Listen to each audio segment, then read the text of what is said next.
Hi, it's Jenny from Coding Workshops for Kids.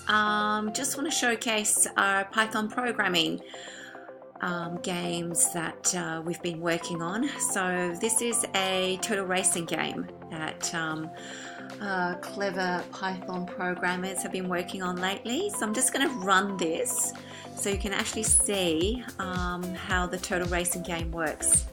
And there you go, it's going ahead and creating 14 racetracks.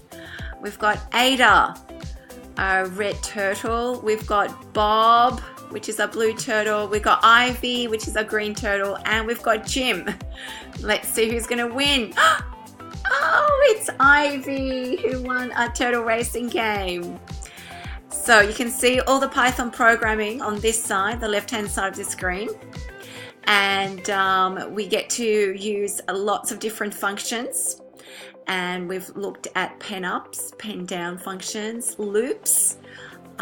We've defined turtles and given it a shape, color, and we've done a lot of practice in importing functions from the Python library as well.